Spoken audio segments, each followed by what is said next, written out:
Assalamualaikum warahmatullahi wabarakatuh. Selamat pagi semuanya, Sobat Infikes, podcastnya Semua Satu Gresik.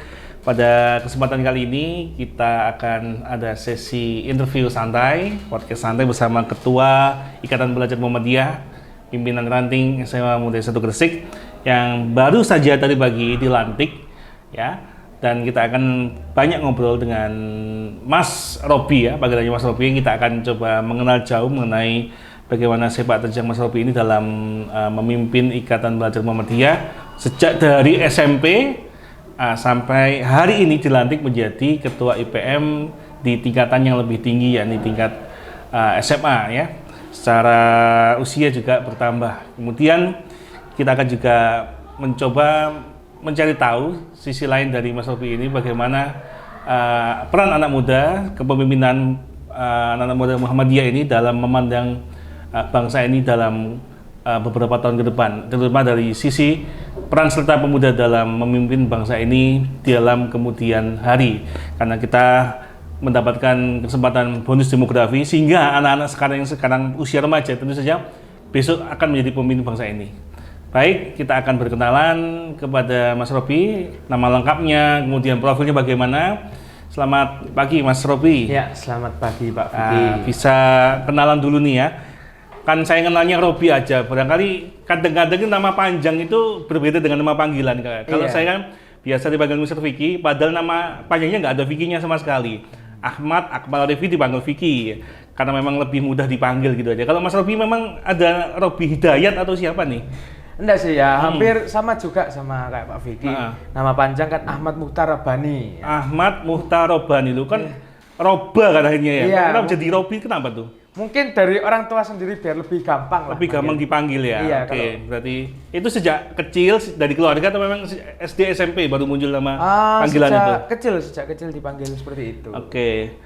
Bisa perkenalan diri lebih jauh lagi? Ya, nama saya Ahmad Muhtar Rabbani, bisa dipanggil Robi. Robi tadi ya. Terus kelas berapa sekarang? Untuk sekarang menduduki di kelas 11. Oke, kelas 11 di SMAM 1 ya? Iya, oke. Sekali. Tadi pagi saya mengikuti prosesi pelantikan, saya dengar kabar bahwa Mas Robi ini dulu di SMP juga menjadi ketua IPM ya, di tingkatan SMP. Iya. SMP-nya di Muhammadiyah mana waktu itu?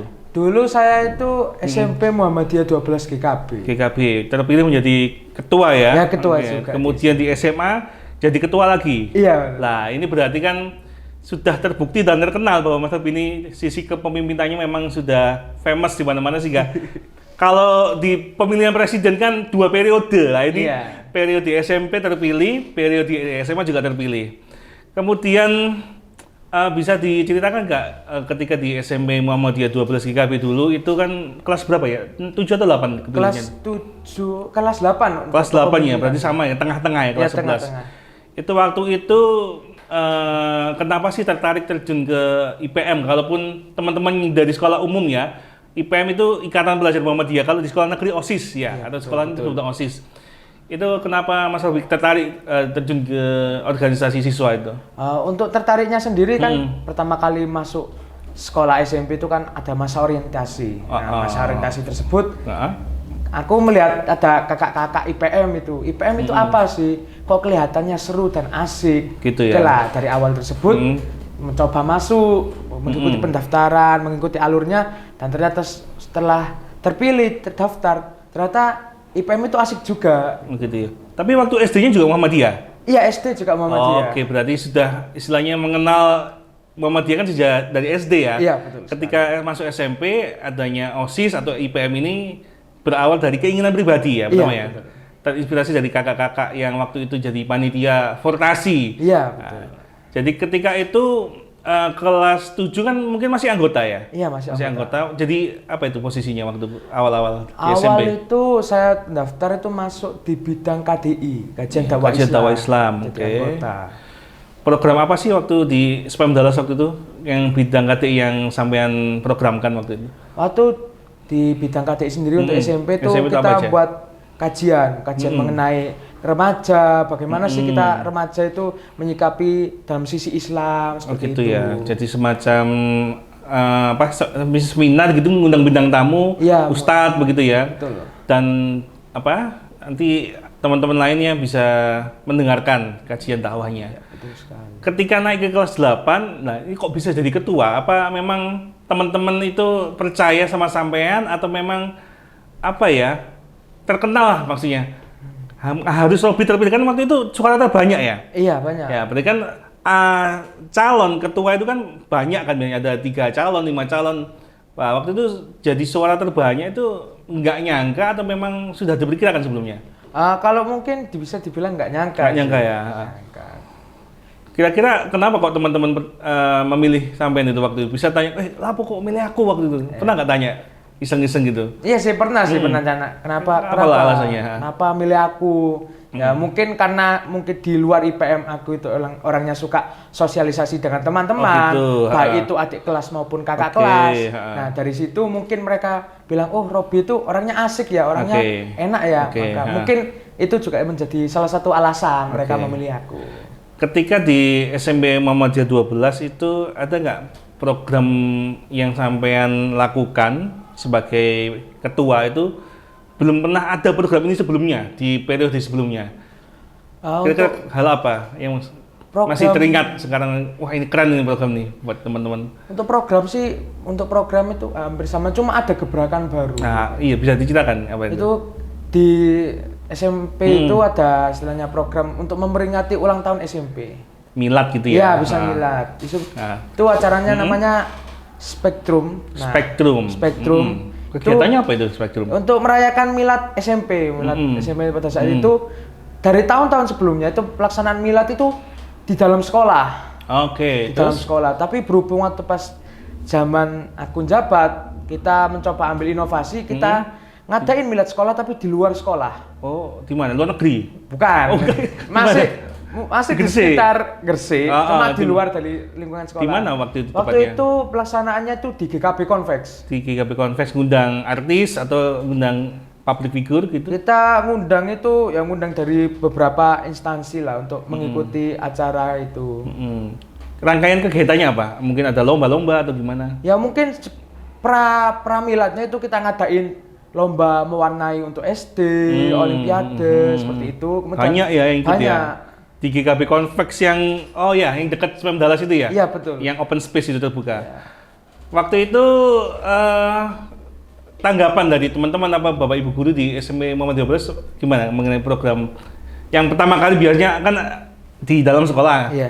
Nah, sampai punya inisiatif mengadakan di luar sekolah. Ini gimana tanggapannya? Ya mungkin awal itu masih ya agak ragu sedikit. Gitu, cuma ya itu bisa dibilang sebagai tantangan dari teman-teman pengurus juga ya, teman-teman pimpinan. Tantangannya itu bagaimana sih cara meyakinkan guru-guru atau warga-warga sekolah bahwasanya IPM itu juga bisa ngadain acara di luar lingkungan tapi memang sekolah. itu full powernya dari teman-teman IPM sendiri ya. Jadi Bapak Ibu guru itu hanya support saja atau memang membantu secara kepanitiaan waktu itu? Untuk secara kepanitiaan itu dibagi, ada panitia dari guru. Ada gurunya, juga ada IPM. Oke. Kemudian setelah lulus dari SMA Muhammadiyah 12 GKB, kan harus melanjutkan ke tingkat yang lebih tinggi. Nah, gimana ceritanya kok bisa milih SEMAM 1? Kok nggak sekolah lain kan gitu? Ada negeri, ada juga sekolah favorit lain kan masih banyak di wilayah Gresik ini. Ya, tuh kalau milih SEMAM 1 itu kan berhubung di SMP itu kan aku juga ikut itu ya namanya ekstra teater. Nah, teater di SMP itu ya istilahnya sudah have fun lah, sudah suka banget. Kemudian aku carilah sekiranya SMA itu yang teaternya bagus juga gitu loh. Ya seenggaknya kemampuan atau basicku dari teater di SMP itu nggak keputus. Akhirnya tanya-tanya ke teman sana sini, ternyata teater yang bagus itu di SEMAM. Nah, tanya-tanya. Dan sampai saat ini aktif juga di teater. Iya. Dan di IPM 2 ya yang aktif ya. Dari teman kakak kelas yang sekolah sini atau browsing dari sosmed sekolah tuh teman ya kakak kelas ya? Teman kakak kelas yang memang udah baik di luar SEMAM maupun di dalam SEMAM itu kan ya tanya-tanya lah namanya juga buat info-info gitu. Waktu itu kan masih kelas 10 dan belum pindah ya, SEMAM 1 ini kan di sana, yang di Komplek Holil. Kemudian setelah berpindah ini kan fasilitasnya juga berubah ya, lokasinya dekat di Jalan Protokol, kemudian teater juga ada ruang sendiri, ruang teater Lennon Mahal itu. Menurut saya apakah pilihan itu sudah tepat untuk melanjutkan bakat di keteateran sampean? Saya rasa sih sangat tepat sekali, baik dari segi apa ya, untuk fasilitas juga terpenuhi, terus dari segi kemampuan dari pembinanya itu juga sangat mumpuni. Jadi ya saya rasa sangat tepat sekali. Oke. Baik, kita kembali lagi membahas ke IPM ya. Terus terpilih IPM menjadi kedua kali ini, apa memang teman-teman sudah janjian harus pilih Robiai atau memang nggak nyangka lagi? Sama kejadiannya waktu SMP kan nggak nyangka tuh. Kalau bisa bilang nggak nyangka sih agak sedikit ya. Sisanya itu ya mungkin perkiraan saja. Tapi ya itu kan perkiraan kan dari masing-masing pribadi. Betul, ya. Belum tentu benar juga. Betul.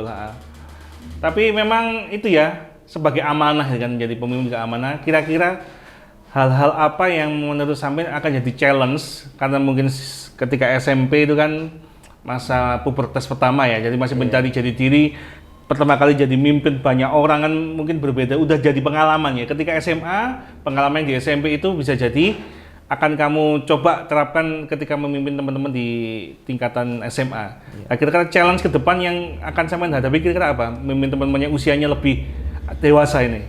Ya mungkin challenge-nya bagian bagaimana cara mengkondisikan teman-teman itu seperti apa. Kemudian ya itu sekarang itu challenge-nya itu transisi, gimana dari dulu emang awal pandemi itu kan semuanya benar-benar stop. Betul. Pengalaman itu juga ya istilahnya berhenti lah ya. Nah dari itu transisi dari pandemi terus kembali lagi ke new normal. Kita kembali ke kehidupan biasanya itu kan challenge, bagaimana yang awalnya kita emang ide itu terpaku pada kegiatan online, seminar online, pokoknya serba online, kembali lagi ke awalnya yaitu kegiatan offline yang benar-benar real di lapangan. Ketika saya membaca sebuah buku bahwa kemampuan remaja kan ada yang hard skill sama soft skill. Hard skill ya kita belajar di kelas macam-macam. Soft skill itu kemampuan komunikasi, organisasi. Menurut itu penting nggak sih belajar organisasi sejak dini itu?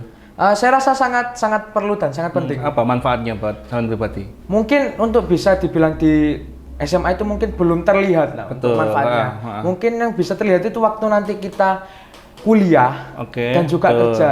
Gimana nanti kita bersosialisasi dengan orang yang mungkin lebih tua, orang yang berbeda dari kita. Nah, itu kemampuannya sangat dibutuhkan. Kemudian ketika nanti memimpin teman-teman ini, karena hari ini baru pertama dilantik menjadi ketua, kira-kira seandainya nih ada anggota yang kurang kompak, kan pasti ada aja kan kendalanya. Ada yang memang orang tuanya kadang nggak ngizinin pulang malam kan. Sebagai aktivis kan memang harus siap tenaga, waktu, biaya kan begitu ya. Kira-kira untuk merekatkan kekompakan tim itu ada tips tersendiri nggak buat sampean, dari sampean gitu? Untuk merekatkan kekompakan itu ya kita istilahnya bangun sosialisasi yang baik antara pimpinan dan juga anggotanya. Itu kan emang sangat diperlukan. Gimana kita melakukan pendekatan sosial dengan mereka, membuat ibaratnya itu ruang lingkup IPM itu, lingkungan IPM itu menjadi lingkungan yang nyaman. Iya, nyaman ya. Terus saya lihat tiap hari hampir ruang IPM itu ramai sampai sore. Berarti kan teman udah nyaman ya di sini. Iya, udah nyaman. Kemudian itu kan sampean komunikasi dengan anggota. Sekarang kemarin Mas Nasir Effendi, Ketua PP IPM yang alumni semua kan datang ke sini. Jadi beliau menyatakan bahwa salah satu kendala IPM itu adalah adanya disparitas atau ada jarak komunikasi antara pimpinan ranting ke pimpinan daerah sampai ke pimpinan wilayah sampai pusat. Gimana cara sampean sebagai ketua ranting ini menyambung dengan pimpinan yang di atasnya? Dengan cara silaturahmi atau gimana nanti? Ya kalau untuk pimpinan yang di atasnya biasa itu biasa ajak ngopi lah istilahnya. Ngopi ya? Iya, dengan pimpinan atasannya, dengan mengajak ngopi ini kita ini hubungan sosialisasi itu terbentuk. Gimana kita mencari pengalaman dari pimpinan yang lebih tinggi, mencari solusi dan lain-lain itu dari awal mulai dari ngopi. Kemudian kalau kita bicara sebagai leader ya, memimpin itu kan sebuah seni ya. Seni itu pasti ada lika-likunya, ada dinamikanya, dan itu pasti dibutuhkan kepribadian yang tangguh. Sebagai pemimpin muda itu sampean punya visi misi apa sih secara pribadi supaya nanti kepemimpinan sampean di IPM ini ketika ada kendala itu bisa tough, tetap tangguh gitu? Ya untuk visi saya sendiri ya memperkuat istilahnya kemampuan dasar, baik dalam bentuk berpikir, dalam bentuk keilmuan. Nah dari situ, dari visi tersebut kita kembangkan lebih jauh, gimana kita kemampuan berpikir untuk menciptakan sebuah ide-ide atau inovasi yang baru yang belum pernah dibuat, kemudian keilmuan, bagaimana cara kita mengembangkan ilmu, membagi ilmu kita, sehingga itu yang berkembang itu bukan hanya pimpinan saja, tetapi anggota-anggotanya dan semuanya itu berkembang. Karena memang kan menjabat ada waktunya ya, nanti ada kaderisasi yang nanti akan menggantikan sampean juga nanti ke depannya. Baik, kemudian pertanyaan terakhir ini karena kita singkat saja ya. Kemarin Muhammadiyah baru saja milad ke 109 sebagai anak muda Muhammadiyah itu apa sih harapan ke depan sebagai calon pemimpin Muhammadiyah ke depan, karena kan kaderisasi dimulai dari tingkat ranting ya. Iya, tingkat ranting. Tidak menutup kemungkinan nanti sampai juga akan jadi pemimpin Muhammadiyah di masa datang ya. Amin ya. Amin. Nah, kira-kira sampean harapannya apa kepada Muhammadiyah secara umum gitu ke depan? Ya, harapannya untuk Muhammadiyah sendiri ya bisa lebih luas lagi ya cangkupannya, tidak hanya dari Indonesia saja, mungkin bisa lebih mendunia lagi. Tentu saja. Sudah ada pimpinan cabang istimewa kan di berbagai negeri, termasuk ada Universitas Malaysia yang Muhammadiyah dan lain sebagainya ya. Berarti nanti sampean pasti akan jadi melanjutkan tongkat estafet kepemimpinan bapak-bapak ayahanda Muhammadiyah. Tahun berapa lah, 10 tahun lagi atau 20 tahun lagi menjadi top leader di Muhammadiyah seperti itu. Amin. Ada satu lagi yang kelupaan nih, pesan-pesan buat adik-adik kelas 9 SMP nih yang tahun depan bingung mencari SMA sebagai anak ataupun siswa yang bersekolah di 91, kira-kira ada hal yang disampaikan ke adik-adik SMP yang lagi bingung mencari SMA. Nah, kalau mungkin dari adik-adik SMP sendiri masih bingung gimana sih mau ngelanjutin di SMA mana? Nah, aku sendiri nyaranin mending di SMA Muhammadiyah 1. Kenapa tuh? Kenapa aku bisa menyaranin seperti itu? Pertama, dari segi fasilitas juga baru, gedung juga baru pindah. Otomatis fasilitas nyaman lah.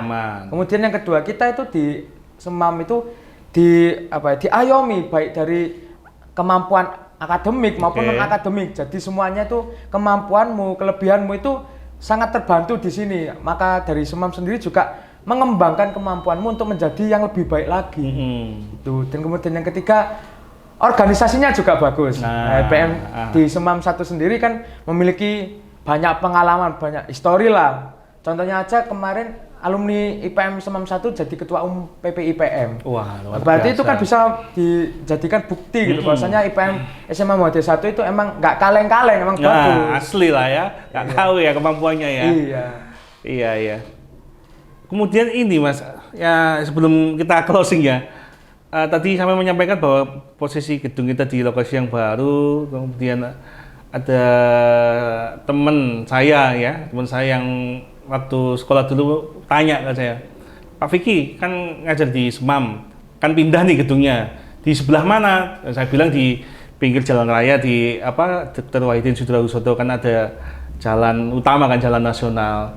Nah, dia tanya apakah di sana terjangkau aksesnya. Nah, kalau sampai sendiri gimana? Apa mudah nggak menjangkau? Itu memang agak susah ke lokasi gedung yang baru ini. Kalau menjangkau sih ya sangat mudah ya. Gitu ya. Ya secara dilihat dari lokasinya sendiri kan sudah terlihat dan emang sudah ada jalan sendiri untuk masuk. Jadi emang tidak mengganggu dari baik jalan nasional maupun warga-warga sekitar. Aman ya, safe ya.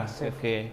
Jadi teman-teman yang mungkin banyak bertanya lewat WA dan sebagainya, tanya lokasi mengenai keamanan kemudian dan sebagainya. Mas Robi tadi bilang bahwa lokasinya mudah dijangkau. Kalau mau cari sekolah ya GKB, ada gedung tingkat lantai 7 ya masuk aja dan sudah ada aksesnya sangat mudah.